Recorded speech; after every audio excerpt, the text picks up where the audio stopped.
Hello everyone, welcome back to DK education academy. तो कैसे हो आप लोग? आई होप सभी बहुत अच्छे होंगे अपने अपने घरों में। मैं देव कुमार अपने तहे दिल से आपका स्वागत करता हूं आपके अपने चैनल डीके एजुकेशन एकेडमी में। तो बच्चों, आज हम करने वाले हैं solution of exercise 13.3 chapter 13 surface areas and volumes, class 10th mathematics. So far हमने इसका फर्स्ट पार्ट अपलोड कर दिया है जिसमें हमने क्वेश्चन नंबर 1 to 5 सॉल्व किए थे। इसमें टोटल 9 क्वेश्चन है और रेस्ट जो क्वेश्चन है बचे हुए वो हमने आज के लेक्चर में करने हैं, है ना। तो बच्चों स्टार्ट करते हैं अपने very first question, that is question number 6 जो कि पेज नंबर 251 एनसीईआरटी है। तो देखेंगे बेटा, आप फटाफट से रेडी हो जाइए एनसीईआरटी बुक, पेन और नोटबुक लेके, और मैं क्वेश्चन रीड करने वाला हूं, आप लोग ध्यान से सुने, ठीक है ना। चलिए, तो क्या कहता है क्वेश्चन बेटा? क्वेश्चन में लिखा है how many silver coins 1.75 centimetre in diameter and of thickness 2 mm यानी कि millimetre must be melted to form a cuboid of dimension इतना इतना एंड इतना रिस्पेक्टिवली। ठीक है, तो बेटा देखो क्वेश्चन तो बिल्कुल सिंपल है। क्वेश्चन में लिखा है कि कितने सिल्वर कॉइन्स को आपने मेल्ट करना है, किसके लिए बेटा? क्या कहते हैं, एक क्यूबॉइड बनाने के लिए। क्वेश्चन तो ये है, तो आपने नंबर ऑफ कॉइन्स बताने हैं। तो पहले एक फिगर ड्रॉ कर लेते हैं, रफ फिगर, उसके बाद आगे की बात करेंगे। तो देखिए, आपने देखा होगा जो कॉइन होता है वो किस शेप का होगा बेटा? ऑब्वियस सी बात है, वो सिलेंड्रिकल शेप का होगा। तो उसकी हाइट तो बहुत ज्यादा नहीं होगी, है ना, क्योंकि कॉइन की हाइट इतनी ज्यादा तो नहीं होती है।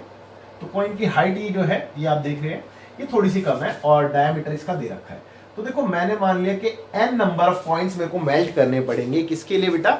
एक क्यूबॉइड बनाने के लिए, है ना। अब इसकी डायमेंशन की बात कर लेता हूं सबसे पहले। तो इसकी डायमेंशन में आपको बोला 1.75 सेंटीमीटर इसका डायमीटर है। तो इसका बेटा डायमीटर है 1.75 सेंटीमीटर। तो इसकी रेडियस इसकी हाफ हो जाएगी, तो 1.75 बाय 2 सेंटीमीटर। ओके, अच्छा, इसके बाद इसकी हाइट भी बोली थी 2 mm। तो इसकी जो हाइट है यानी कि ये वाला पोर्शन है, तो वो कितनी है बेटा? 2 mm। तो अगर मैं इसको सेंटीमीटर में कन्वर्ट करूंगा तो 2/10 सेंटीमीटर लिख सकता हूं, है ना। ओके, यहां तक कोई डाउट नहीं होगा। और अब इन n नंबर ऑफ कॉइन्स को मेल्ट करके क्यूबॉइड बनाना है। तो बेटा जो क्यूबॉइड बनने वाला है वो किस शेप का होगा भाई? क्यूबॉइड। तो क्यूबॉइड की शेप का ही होगा ना। तो एक क्यूबॉइड बना लेते हैं।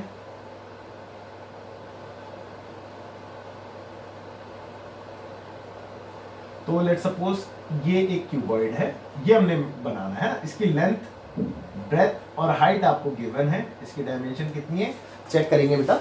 इसकी डायमेंशन है 5.5 सेंटीमीटर। तो लेंथ है इसकी 5.5 सेंटीमीटर, ये लेंथ होती है। और ब्रेथ है बेटा इसकी 10 सेंटीमीटर। और इसकी हाइट जो है वो है 3.5 सेंटीमीटर। 3.5 सेंटीमीटर। अच्छा, दो एच तो नहीं हो सकती ना सेम, तो किसी एक को अलग से डिनोट करना पड़ेगा। तो आप इसको या फिर इसको एच डैश कह दो। चलो, मैंने इसको एच डैश कह दिया, है ना। ओके, अब यहां तक कोई डाउट नहीं होगा, है ना। तो एक काम करते हैं, सबसे पहले लेट कर लेते हैं। Let the number of coins required to form a cuboid equal to बेटा n। हमने मान लिया कि n कॉइन की जरूरत हमें पड़ेगी एक इस डायमेंशन के क्यूब को बनाने के लिए, सॉरी क्यूबॉइड को बनाने के लिए, है ना।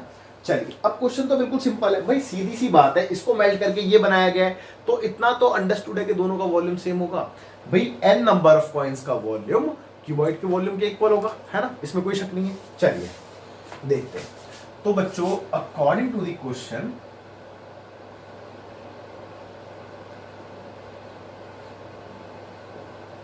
वॉल्यूम ऑफ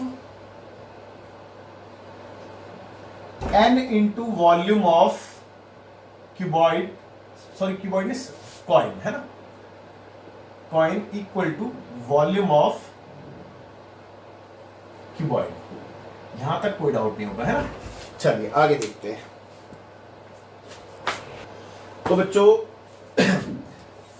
देखो n into volume of coin, coin की शेप कैसी होती है बेटा सिलेंड्रिकल, तो सिलेंडर का फॉर्मूला लगाएंगे पाई आर स्क्वायर एच, यहाँ पे क्यूबॉइड का formula L into B into H, but इसकी h को हमने h डैश से डिनोट किया है, तो यहाँ पे भी आप h डैश लिखिए, ठीक है ना। ओके, तो देखो n तो एज इट इज, पाई की बात करें तो एक बार चेक कर लेते हैं कि क्या क्वेश्चन में पाई के रिगार्डिंग कुछ बोला है, नहीं बोला, तो हम 22/7 ही लेने वाले हैं ना। जब कुछ ना बोला हो तो फिर 22/7, तो 22/7 into r for radius, radius देखो ये रही 1.75/2 इंटू 1.75/2 और इंटू में h इसकी 2/10 है ना, चेक कर लो। और इस तरफ लेंथ, लेंथ इसकी 5.5, भाई ब्रेथ कितनी है 10 और इसकी हाइट 3.5। Okay that's it. अब बस n की वैल्यू निकालनी है, बहुत इजी है, कोई दिक्कत कोई परेशानी नहीं है ना। अब देखो जैसे कि फॉर एग्जांपल ये 2 से तो 2 कैंसिल हो गया, भाई अगर मैं एक यहाँ से पॉइंट हटा दूं तो यहाँ पे 2 0 लगा सकता हूँ, है ना। अब इससे बेनिफिट क्या मिला भाई, बेनिफिट ये मिला कि ये दोनों ही वैल्यू किससे 5 से कैंसिल हो जाती है, तो मैं इनको 5 से कैंसिल कर सकता हूँ, तो एक बेनिफिट ये मिल गया। तो 5 चौक 20, 0 का 0 और 5 से 3 टाइम में 5 थी, अब 15, 16 17 2 बचे तो 5 पंजे 25, अब फिर से 5 से कैंसिल हो जाएगी फर्दर, तो 5 अट्ठे 40 और 5 सत्ते 35। अब ये 7 से 7 में कैंसिल हो गया। फिलहाल अभी यहाँ पे रुक जाते हैं वरना ज्यादा घिचपिच हो जाएगी, है ना। तो एक बार देख लेते हैं क्या क्या बचा है, और इस साइड भी थोड़ी सी कैलकुलेशन कर लेते हैं। जैसे कि ये पॉइंट हटाया 10 आ गया, ये 10 से 10 पूरे कैंसिल हो गया है। अब यहाँ से पॉइंट हटाया तो यहाँ पे 10 आ गया, अब ये फर्दर 5 से कैंसिल हो सकता है, ये भी 5 से कैंसिल हो सकता है, बट अभी नहीं कर रहे, बाद में देखते हैं ना। देखिए यहाँ पे बचा क्या, एक तो बचा n इंटू 22, ध्यान से देखें बेटा, यहाँ पे 1.75 और कुछ नहीं है ना, और ऊपर न्यूमरेटर में इतना ही है। डिनोमिनेटर की बात करते हैं 8 और 10, भाई चेक कर लो 8 और 10 ही बच रहा है खाली, है ना। राइट हैंड साइड में 55 इंटू में 35 और नीचे एक 10 बचा है खाली, भाई ये वाला 10 भी इस 10 से कैंसिल हो गया बाय बाय। ओके, अब एक काम कर सकते हैं हम कि n को छोड़ के बाकी सबको शिफ्ट कर सकते हैं, सबसे पहला काम तो ये हो सकता है। और अगर थोड़ा बहुत यहीं पे कैलकुलेशन करना चाहते हो तो वो भी कर सकते हो, जैसे कि दोनों 2 से कट जाते हैं, तो 4 टाइम्स में और ये 11 टाइम्स में। चलिए आगे देखेंगे अब नेक्स्ट स्टेप में। तो यहाँ पे देखिए कितना है 55 इंटू 35, और जो डिवाइड में है वो यहाँ पे इंटू में रहेगा 4, और जो इंटू में था वो डिवाइड में रहेगा, तो क्या क्या था 11 इंटू 1.75। अब एक काम कर सकते हैं, पॉइंट हटा के सबसे पहले तो 100 लगा दो यहाँ पे। बेनिफिट क्या मिला, बेनिफिट तो बेटा बहुत है, वैसे देखा जाए दोनों के दोनों 25 से कैंसिल हो जाते हैं, है ना, दोनों ही टर्म्स 25 से कैंसिल हो जाते हैं, तो हम 25 से डायरेक्ट ही कैंसिल कर सकते हैं। 25 से 4 बारी में ये कैंसिल हो गया, और 25 से 7 बारी में 175। देखो ना 25 इंटू 7 कितना होता है, चेक करेंगे, 7 पंजे 35 का 5 कैरी हुआ 3 और 7 दूनी 14 15 16 17 आ गया ना 175। तो 25 से 7 टाइम्स में ये भी कैंसिल हो गया है। अब 7 से 5 बारी में ये कैंसिल हो गया, और 11 से 5 बारी में ये कैंसिल हो गया। अब जो बचा है उसको देखते हैं। तो बेटा लेफ्ट हैंड साइड में n है, राइट हैंड साइड में 5 इंटू 5 इंटू 4 इंटू 4 है ना। तो देखो 5 चौक 20 और 5 चौक 20, यानी कि 2 बार 20 इंटू 20 है, भाई 20 इंटू 20 कह सकते हैं इसको। तो कुल मिला के और कुछ तो नहीं दिख रहा आपको, मैं इसको हटा देता हूँ वरना कंफ्यूज हो गया। तो बच्चों 20 इंटू 20 होता है 400। तो इसका मतलब हमें लगभग क्या एग्जैक्ट 400 कॉइंस, 400 सिल्वर कॉइंस लगेंगे इस डायमेंशन के क्यूबॉइड को बनाने के लिए। तो आपने निकाल दिया कि नंबर ऑफ कॉइंस कितने लगेंगे, यहाँ पे 400 नंबर ऑफ कॉइंस लगेंगे इसको बनाने के लिए। और उम्मीद करता हूं कि क्वेश्चन ऐसा नहीं था कि आपको ना समझ में आया हो, क्वेश्चन इजी था। आप फटाफट से वीडियो को पॉज करके नोट कीजिए, फिर देखिए। तो बच्चों देखते हैं क्वेश्चन नंबर 7 जो कि पेज नंबर 252 पे क्वालिफाई कर गया है। तो 252 पेज पे है एनसीईआरटी में। तो क्या कहता है क्वेश्चन, बहुत इजी है, अच्छा क्वेश्चन है, एक बार ध्यान से सुनेंगे, एटलीस्ट सुनेंगे। तो कहता है कि a cylindrical bucket 32 centimetre high, एक सिलेंड्रिकल बकेट है, ठीक है, जो कि 32 सेंटीमीटर हाई है, and with radius of base 18 centimetre. तो फटाफट से मैं बना लेता हूं लेट सपोज ये एक सिलेंड्रिकल बकेट है, ठीक है, जिसकी आपको हाइट और बेस की रेडियस दे दी है। ये हाइट होती है, ये बेस की रेडियस होती है। एक काम करता हूँ, मैं इसको कैपिटल लेटर एच और कैपिटल लेटर आर से डिनोट कर रहा हूँ। उसका रीजन आपको अभी समझ में आ जाएगा। तो इसकी हाइट और रेडियस दोनों ही आपको गिवन है। मैं एक बार चेक करूँगा कितनी है। बकेट 32 सेंटीमीटर हाई, ये 32 सेंटीमीटर हाई है बेटा। और इसकी जो बेस की रेडियस है, बेस रेडियस 18 सेंटीमीटर है। ओके, आगे क्या कहता है? आगे कहता है इस फिल्ड विद द सैंड, और मतलब इसको फिल किया गया है सैंड से, यानी कि रेत से, है ना, ठीक है, मिट्टी से। ओके, तो कहता है कि this bucket is emptied on the ground, और इस बकेट को ग्राउंड पे खाली किया जाता है, यानी कि जो भी इसके अंदर रेत है उसको ग्राउंड पे हम निकाल देते हैं, ठीक है ना। Emptied on the ground and a conical heap of sand is formed. तो वो जो क्या कहते हैं, इसके अंदर जो सैंड है उससे जब हम इसको ग्राउंड पे डालते हैं तो बेटा उससे क्या बन जाता है? कॉनिकल हीप बन जाता है। कॉनिकल हीप समझते हैं, मतलब ढेरी, एक सैंड की ढेरी बन जाती है ना, ठीक है। तो कॉनिकल हीप बन जाती है इससे, लाइक दिस, ठीक है, इसको खाली करने से। तो बेटा अब आगे क्वेश्चन में क्या बोला है भाई, जब मैंने इसमें से इसको खाली किया तो कुछ ये वाली शेप आ गई, है ना। ओके, आगे लिखा है बेटा, conical heap of sand is formed if the height of the conical heap is 24 centimetre, और conical heap की आपको हाइट दे दी 24 सेंटीमीटर, ठीक है। आगे क्या बोल दिया? Find the radius and slant height of the heap. तो रेडियस और स्लैंट हाइट, यानी कि ये वाली साइड को कहते हैं स्लैंट हाइट, ये दोनों चीजें आपसे मांगी है। तो क्वेश्चन तो ये है, और क्वेश्चन मेरे हिसाब से बहुत इजी है यार। एक बात आओ, जो सैंड है उसका वॉल्यूम क्या, उसका वॉल्यूम कितना होगा बेटा? जो सिलेंडर का वॉल्यूम होगा, पहली बार, और वही वॉल्यूम इस हीप का भी होगा बेटा, कॉनिकल हीप का, है ना। तो मतलब अंडरस्टूड है कि भाई इसका वॉल्यूम और इसका वॉल्यूम सेम होने वाला है, और इसी का हम यूज करके क्वेश्चन को आगे करेंगे कंटिन्यू। तो देखिए बेटा फटाफट से, according to the question,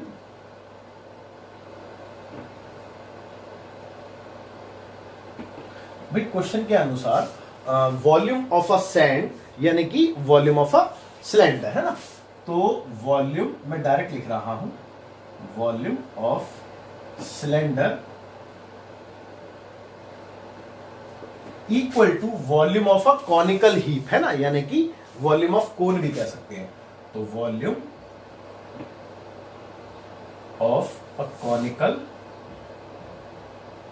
heap, ठीक है।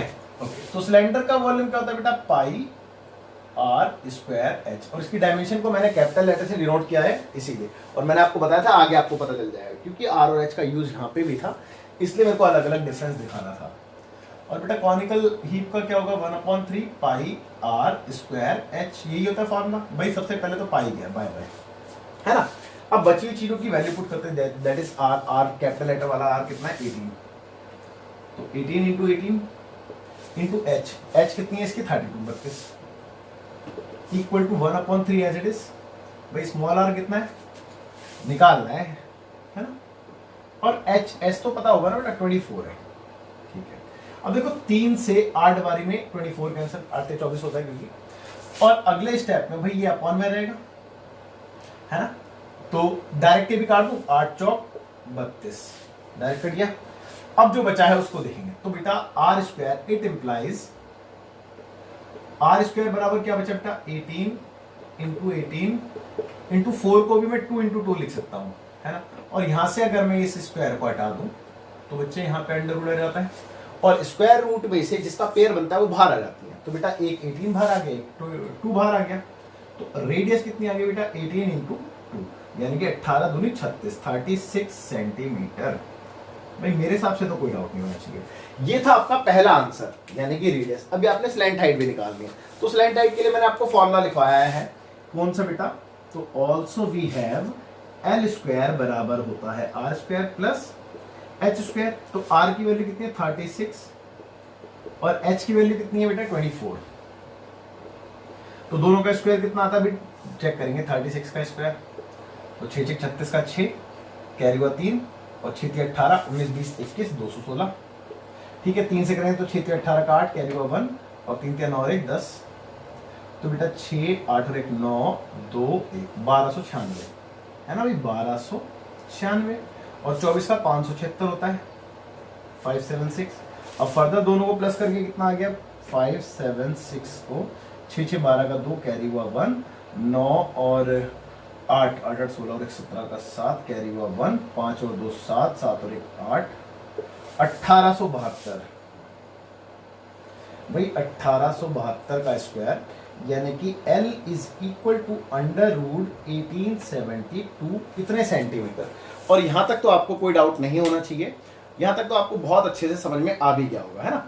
अब बेटा इसको अगर मैं आगे कैलकुलेट करूं तो आगे मैं कैलकुलेट कैसे कर सकता हूं, या तो मैं इसका लॉन्ग डिवीजन से स्क्वायर रूट निकालूं भाई, ये तरीका है, और या फिर दूसरा तरीका यही है जैसे मैंने यहाँ पे कैलकुलेट किया था मैं वैसे कैलकुलेट कर दूं, है ना। तो दोनों ही तरीके हैं। अब देखते हैं बेटा कैसे।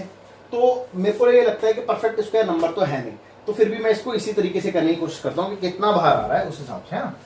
तो देखिए कितना है बेटा 1872, 2 से क्या भाई 2 में 18, 2 3 6 2 6 12, फिर से 2 से क्या 2 चौक 8 और एक इधर गया तो 2 6 12 2 8 16, फिर 2 से क्या 2 2 4 2 3 6 और 2 चौक 8, फिर 2 से क्या 2 एकम 2 2 एकम 2 2 7 14 भाई, इसके आगे तो 2 से नहीं जाएगा। अब 3 से देखते हैं, 7 और 1 8 और 1 9, हाँ 3 से चला जाएगा। तो 3 से करेंगे तो 3 3 9 बचे 2 3 2 बचे तो 27 27 3 दिन 27, फिर से 3 से जाएगा तो 3 एकम 3 3 3 9। अब इसके आगे किसी से नहीं जाएगा, तो बेटा 1 3 बाहर आ गया, 1 2 बाहर आ गया, 1 2 बाहर आ गया, यानी कि 3 दूनी 6 दूनी 12 12 बाहर आ चुका है इसमें से। भैया आप चेक कर लो, 12 इसमें से बाहर आ चुका है और अंडर रूट के अंदर 13 बच गया है, ठीक है, इतने सेंटीमीटर। और यही आपका आंसर है। एक बार मैं पीछे क्रॉस चेक जरूर करूंगा आंसर का। वैसे तो मेरे को अच्छे से पता है कि जो इसका आंसर है वो रूट में ही छोड़ रखा है, दैट्स वाई मैंने भी इसको रूट में ही छोड़ा है, नहीं तो मैं इसको प्रॉपरली आपको सॉल्व करके आंसर देता। और बाकी मैं आपको ये सजेस्ट करूंगा कि बेटा मेरे पे तो पीछे आंसर्स हैं, तो इसलिए मेरे को पता है कि पीछे रूट में छोड़ा है, लेकिन आपके पास एग्जाम में तो ऐसा नहीं होगा ना। तो एग्जाम में आपसे मैं रिक्वेस्ट करूंगा कि आप पूरे ही सॉल्व करें इसको। तो 13.3 का क्वेश्चन नंबर, हाँ बिल्कुल देख सकते हैं 12 root 13 centimetre, you can see this, है ना। ओके, तो आई एम श्योर आपको क्वेश्चन समझ में आ गया होगा। तो इस क्वेश्चन में तो कोई ऐसा था नहीं कि जो आपको ना समझ में आए। तो फटाफट से आप वीडियो को पॉज करके नोट कीजिए। इससे पहले मैं आपका ये एक्स्ट्रा रफ वर्क हटा देता हूँ, ठीक है। और फिर बच्चों देखते हैं अगला question, that is question number 8 है बच्चों। क्वेश्चन नंबर 8 जो कि पेज नंबर 252 एनसीईआरटी है। तो क्या कहता है, और एक बात बता दूं आपको, एग्जाम के पॉइंट ऑफ व्यू से काफी अच्छा क्वेश्चन है। इस टाइप के क्वेश्चन एग्जाम में पूछे जाते हैं, तो आप इसको स्टार मार्क कर सकते हैं, ठीक है ना। चलिए, तो क्वेश्चन में लिखा है बेटा वाटर इन कैनाल। सबसे पहले बेटा आपको कैनाल पता है ना किसे कहते हैं, लाइक अ नहर। नहर देखिए आपने, जो कि फॉर एग्जाम्पल जो एक नदी होती है बेटा, नदी को देखते हो ना। अब नदी में से हम क्या करते हैं, एक छोटा सा मतलब उसमें से पानी निकालने के लिए क्या कहते हैं, जैसे कि उस पानी का हम अपना यूटिलाइज कर सके खेतों में, तो उधर से एक नहर बना दी जाती है छोटी सी, है ना। वो हैंडमेड ही होती है, ठीक है। तो उसको हम कैनाल कहते हैं, ठीक है। ओके, तो कहता है कि water in canal 6 metre wide. ये कैनाल के लिए बोला है कि 6 मीटर वाइड है एंड 1.5 मीटर डीप है, और इसमें से जो वाटर फ्लो हो रहा है with a speed of 10 kilometre per hour, ठीक है। तो चलिए एक फिगर बनाने की कोशिश करते हैं। बेटा देखो, सबसे पहले तो ये कि कुछ ऐसा सा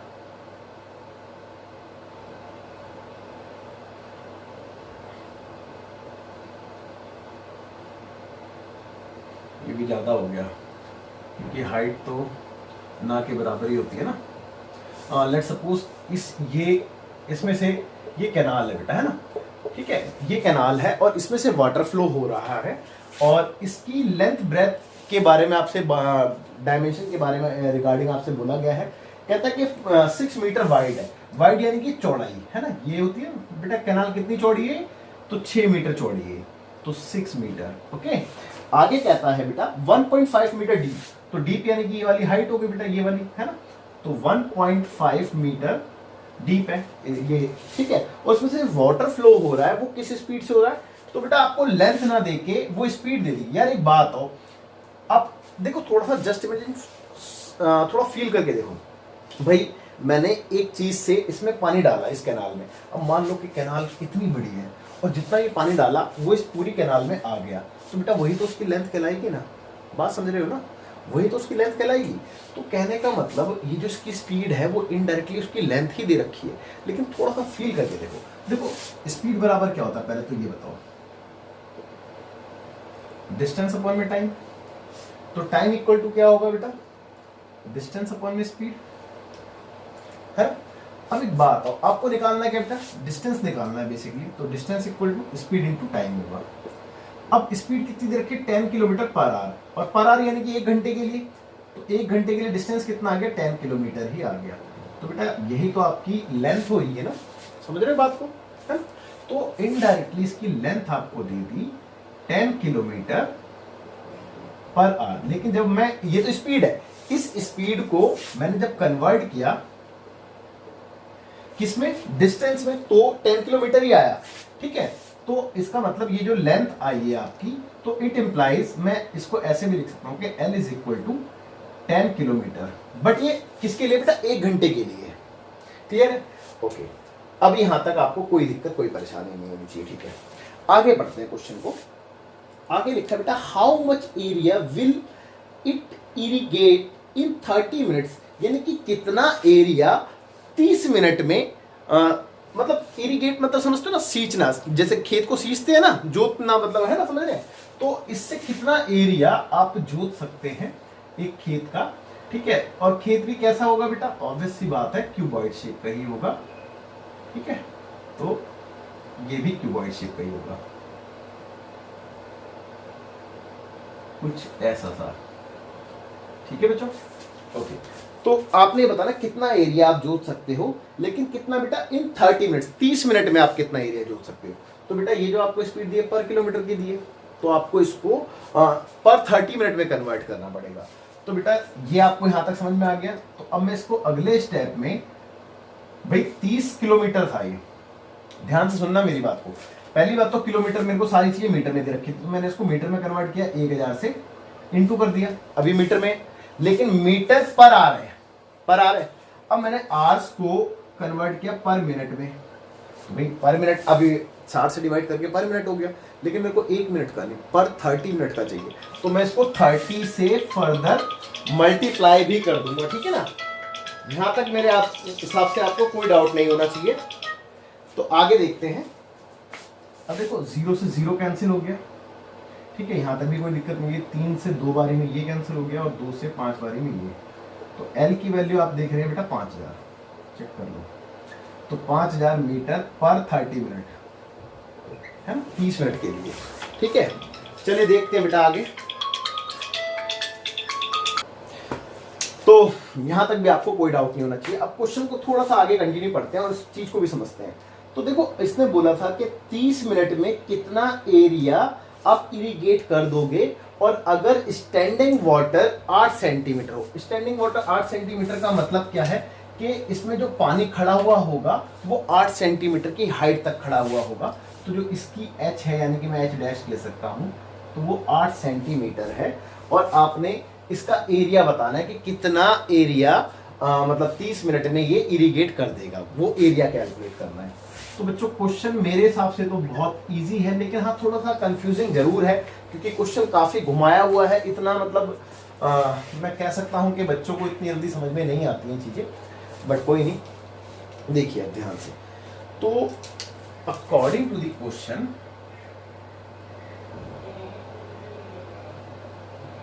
देखिए पर्सन के अनुसार हम बात करते हैं। तो देखिए इसमें से जितना ही पानी फ्लो हुआ है वही तो यहाँ पे गया, तो यानी कि दोनों का वॉल्यूम सेम होना चाहिए, इसमें तो कोई शक नहीं होगा, है ना। तो बेटा मैं ये कह सकता हूँ कि वॉल्यूम ऑफ कैनाल इक्वल होगा बेटा वॉल्यूम ऑफ, और इस फील्ड का नाम दे रखा है तो वो चीज चेक कर लेते हैं एक बार। Speed, how much area will irrigate in 30 minute if, नहीं, तो खाली फील्ड ही लिख देते हैं ना। ठीक है, ओके। तो वॉल्यूम ऑफ फील्ड। अब देखिए कैनाल का वॉल्यूम कैसे होगा बेटा, length into breadth into height, इसमें कोई डाउट नहीं होगा आपको। और अगर मैं बात करूं वॉल्यूम ऑफ फील्ड की, तो यार एक बात हो, मैंने आपको बेसिकली जब फॉर्मूले का इंट्रोड्यूस कराया था तो ये बात मैंने बताई थी, किसी भी चीज का अगर आपने वॉल्यूम निकालना है तो उसके बेस को उसकी हाइट से मल्टीप्लाई कर दो, है ना, याद होगा।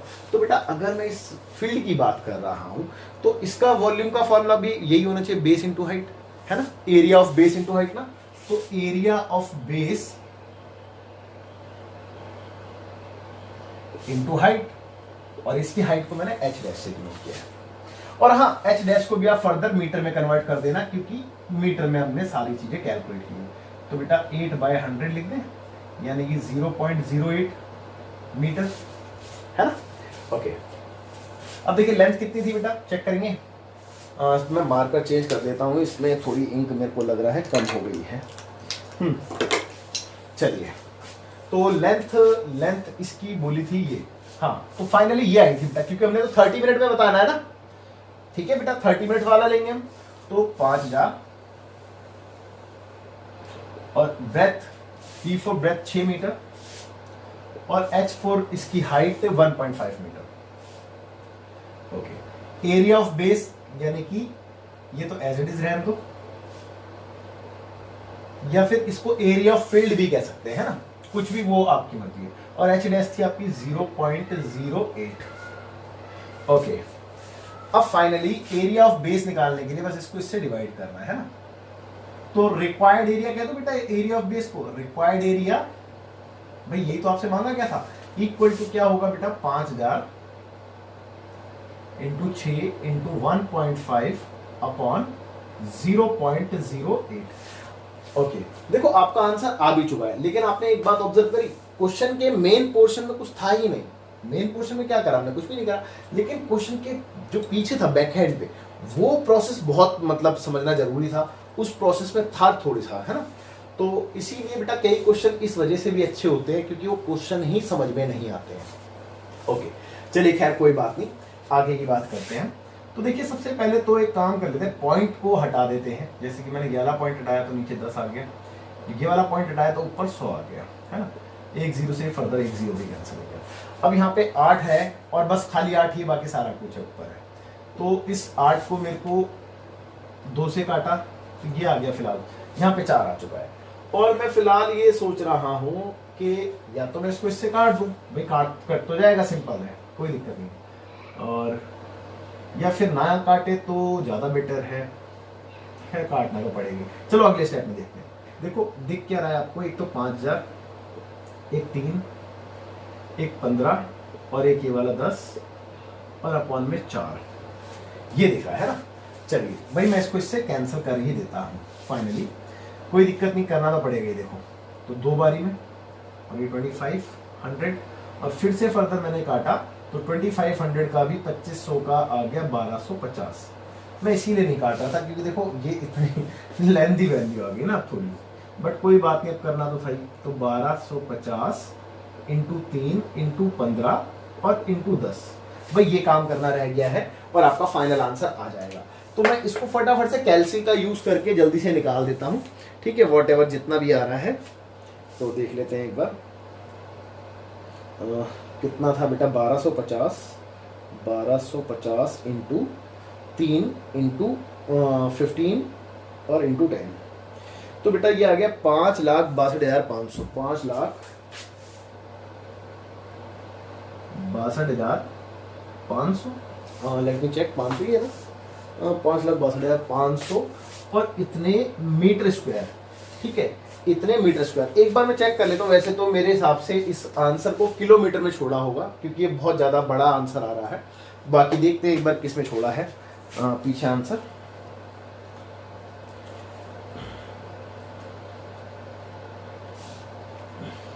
लो, इसको तो हेक्टेयर में छोड़ा है बेटा पीछे आंसर, तो मैं वही लिख देता हूँ, 56.25 हेक्टेयर, है ना, 56.25 हेक्टेयर, ठीक है, इतना, हाँ इतना हेक्टेयर है ना।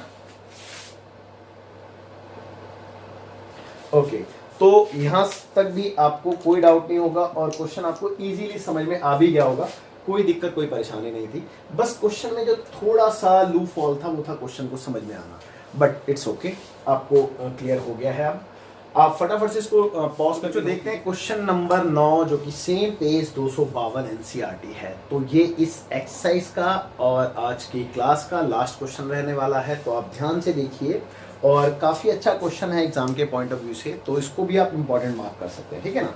और मैं ये भी कहूँगा कि ऑलमोस्ट क्वेश्चन नंबर 8 के जैसा ही है, ऑलमोस्ट सिमिलर है, ठीक है।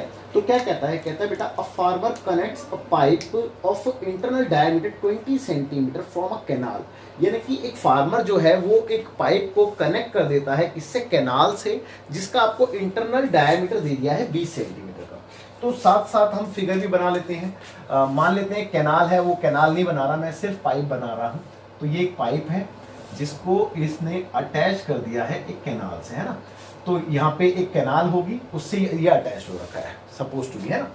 अच्छा, अब इस पाइप का आपको डायमीटर दे दिया है बेटा 20 मीटर है, सेंटीमीटर है, वैसे सेंटीमीटर होगा डेफिनेटली, बट फिर भी सेंटीमीटर है। तो बेटा रेडियस कितनी हो गई इसकी 10 सेंटीमीटर, यहाँ तक कोई डाउट नहीं होगा आपको, है ना। आगे क्या कहता है कि from a canal into cylindrical tank in her field. Okay,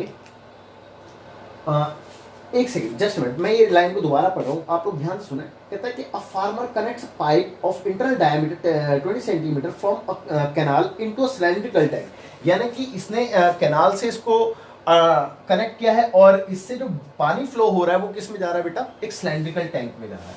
तो मैं एक टैंक और बना देता हूँ, ठीक है, सिलेंड्रिकल टैंक कुछ लाइक दिस, इस तरीके का, और इसमें इधर से पानी फ्लो होके यहाँ पे जा रहा है, ठीक है बेटा। ओके, तो यहाँ तक भी आपको कोई डाउट नहीं होगा, है ना। चलिए आगे क्या लिखा है, cylindrical tank in her field. Okay, कहता है कि which is 10 metre in diameter, और इसका आपको डायमीटर दे दिया है। तो इसका डायमीटर यानी कि ये वाला डायमीटर होगा बेटा इसका, है। तो इसका डायमीटर को मैं कैपिटल डी से डिनोट कर रहा हूँ, और इसके डायमीटर के लिए इसने बोला है 10 मीटर, है ना, 10 मीटर। आई रिपीट, कहता है कि cylindrical tank in her field which is 10 metre in diameter. हाँ बिल्कुल, तो 10 मीटर। अब 10 मीटर तो इसकी रेडियस कितनी होगी बेटा, 5 मीटर हो गई, जाहिर सी बात है। लेकिन क्योंकि सेम यूनिट में रखते हैं तो इसको भी हम सेंटीमीटर में कन्वर्ट कर देते हैं, तो 500 सेंटीमीटर हो गई, ठीक है ना। ओके, आगे कहता है बेटा एंड 2 मीटर डीप, और ये जो इसकी हाइट है वो 2 मीटर की बोल दी है, ठीक है। इसकी हाइट को मैं कैपिटल एच से ही डिनोट कर देता हूँ, वो 2 मीटर बोल दी है। तो 2 मीटर यानी कि 200 सेंटीमीटर। ओके, यहां तक भी आपको कोई डाउट नहीं होगा।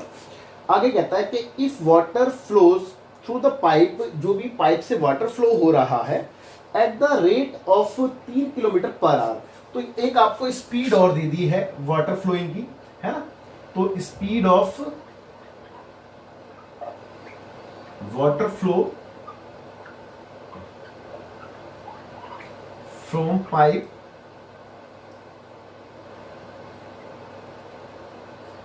इज कितना था, 3 kilometre per hour, 3 kilometre per hour, यानी कि 1 घंटे में इतना वाटर फ्लो होता है 3 किलोमीटर, है ना।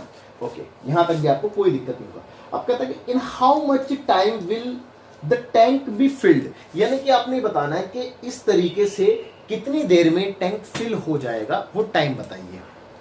ओके, देखिए अब एक छोटी सी बात मैं ये आपसे कहना चाहूंगा कि यार मेरे को एक छोटी सी बात आप ये बताइए कि इधर से जो भी पानी आ रहा है वही पानी इसमें जा रहा है, तो इसका मतलब मैं ये कह सकता हूँ कहीं ना कहीं दोनों का वॉल्यूम सेम होगा, है ना।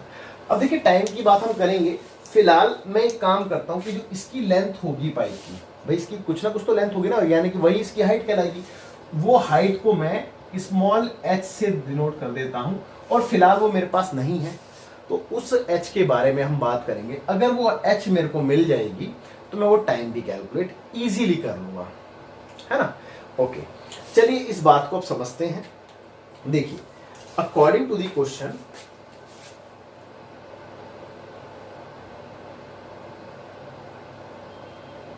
यानी कि पर्सन के अनुसार कि जो वाटर फ्लो हुआ है फ्रॉम द पाइप उसका वॉल्यूम, तो वॉल्यूम ऑफ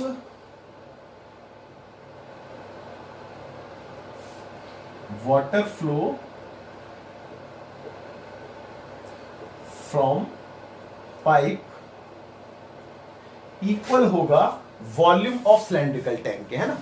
तो वॉल्यूम ऑफ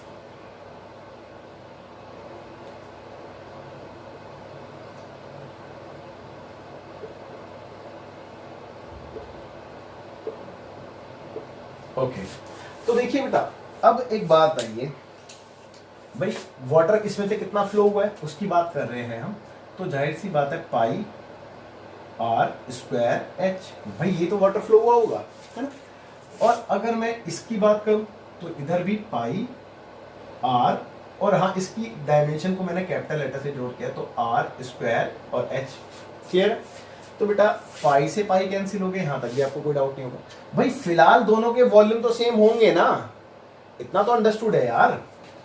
अब देखिए इसकी आर कितनी थी, इसकी आर थी 10, तो 10 इंटू 10, और इसकी हाइट, भाई हाइट तो पता ही नहीं है, फिलहाल तो मैं हाइट के लिए काम कर रहा हूँ। इसकी आर कितनी थी, इसकी आर थी बेटा 500, चेक कर लो, तो 500 इंटू 500, और इसकी एच कितनी थी, भाई इसकी एच थी 200। तो मेरे हिसाब से आपको यहां तक कोई डाउट नहीं होना चाहिए, ठीक है।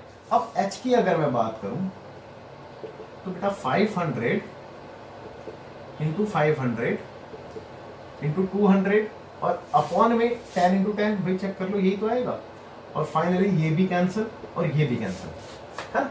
तो देखो 5 दूनी 10, 10 पंजे, भाई 10 इंटू 5 करेंगे तो कितना आएगा, 50 ही आएगा ना। तो 5 पंजे 25 दूनी 50, तो 50, तो ये आ गया 5 इंटू 5 इंटू 2, 50 आ गया, और 2 2 4 0 आगे आने हैं, भाई इतनी आ गई है इसकी, इतने और इतना भी क्या सेंटीमीटर। ओके, अब ये बताओ कि यहां तक आपको कोई डाउट है? मेरे हिसाब से तो कोई डाउट नहीं होना चाहिए। तो यार एक बात हो, मैंने आपको लास्ट क्वेश्चन में भी एक बताया था, ये जो स्पीड का फंडा होता है, देखो मैं साइड में आपको बता रहा हूँ, मार्कर चेंज कर देता हूँ। स्पीड का फंडा क्या होता है बेटा, speed equal to distance upon में टाइम। अब बेसिकली बात जो है डिस्टेंस की हो रही है, क्योंकि ये भी क्या है, ये भी एक डिस्टेंस ही तो है ना, अंडरस्टूड है। तो डिस्टेंस की बात हो रही है, तो क्या डिस्टेंस इक्वल टू कितना होता है, स्पीड इनटू टाइम, है ना भाई, इतना ही होगा ना। अब क्योंकि मैं जो कैलकुलेट करने वाला हूं उस चीज को समझना। अब देखिए डिस्टेंस की बात हो रही है, तो मैं डिस्टेंस को कैलकुलेट करने वाला हूं, तो distance is equal to, speed कितनी थी बेटा 3 किलोमीटर, है ना, 3 किलोमीटर, और टाइम पर आवर में थी। ओके, अंडरस्टूड है। ओके, अब देखिए सबसे पहले कि 3 किलोमीटर, और यहाँ पे डायमेंशन सेंटीमीटर में, तो मैं इसको सेंटीमीटर में कन्वर्ट करूँ, तो अभी पहले ये 3 किलोमीटर से मीटर में गया तो 3 जीरो आ गए, अब फिर ये सेंटीमीटर में गया तो फर्दर 2 जीरो आ गए। इतना तो अंडरस्टूड है ना, सभी को पता है भाई, मीटर से सेंटीमीटर में आने के लिए 2 जीरो, और किलोमीटर से मीटर में आने के लिए 3 जीरो आते हैं ना। ओके, और इनटू टाइम, टाइम कितना बेटा 1 घंटे के लिए, तो यानी कि इतने सेंटीमीटर डिस्टेंस आ गया, यानी कि 3 के आगे 5 जीरो, इतने सेंटीमीटर। मेरे हिसाब से आप लोगों को कोई भी इसमें डाउट नहीं होना चाहिए, है ना। ओके, देखिए अब बात ये है कि इसके आगे अगर मेरे को इसमें टाइम कैलकुलेट करना है, भाई हम क्या करने वाले हैं, हमें मांगा क्या है क्वेश्चन में, हमसे मांगा है बेटा इसका टाइम, तो हमने टाइम कैलकुलेट करना है सिर्फ और सिर्फ, और वही बताना है। तो देखिए अगर मैं टाइम की बात करूं तो मैं टाइम कैसे कैलकुलेट कर सकता हूं, भाई मेरे को, मैंने इसकी हाइट निकाल दी कि इसकी हाइट मेरे हिसाब से इतनी होनी चाहिए थी, ठीक है भाई, इतना अंडरस्टूड है ना कि इसकी हाइट इतनी होनी चाहिए थी, है ना।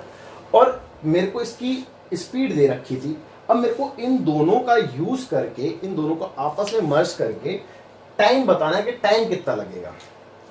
तो यार एक बात बताओ छोटी सी, अगर मैं इन दोनों का आपस में डिवाइड कर दूं तो बेटा क्या टाइम नहीं निकलेगा? मेरे ख्याल से शायद आपको कंफ्यूजन है, थोड़ी सी कंफ्यूजन है। वो कंफ्यूजन खैर आप कोई बड़ी बात नहीं है, हो भी सकती है, ऐसा जैसी कोई बात नहीं है, लेकिन देखो थोड़ा सा ना फील करने की कोशिश करना, मैं आपको एक अलग तरीके से फील कराने की कोशिश करता हूँ। मान लेते हैं 2 मिनट के लिए भाई इस पाइप से जितना ही पानी आया वो इसमें गया, लेकिन इस पाइप से कितने टाइम में फिल हुआ, बात तो ये भी तो है। तो मैंने मान लिया कि टी टाइम में फिल हुआ। देखो जस्ट मिनट, मैं सिर्फ आपको लिख के दिखा रहा हूँ, तो टी से इंटू भी होगा ये, तो यहाँ पे भी टी होना चाहिए था, लेकिन इन दैट केस मैं इस एच में क्या पुट करता, ये वाली वैल्यू पुट करता, है ना, ठीक है। तो बेटा टी की वैल्यू कितनी आती है, ये पूरा का पूरा यहाँ पे डिवाइड में आ रहा होता, यानी कि फाइनली देखो ना, ये तो पहले डिवाइड हो चुका है, यानी कि अगले स्टेप में ये एच भी इससे डिवाइड हो रहा होता, समझ रहे हैं बात को, तो टी निकल जाता। तो बेटा मैं वही चीज तो आपसे कहना चाह रहा हूं कि अगर मैं टाइम कैलकुलेट करूंगा तो इन दोनों को मेरे को फाइनली डिवाइड करना पड़ेगा, तो आपका टाइम निकल के आएगा ना। तो रिक्वायर्ड टाइम इज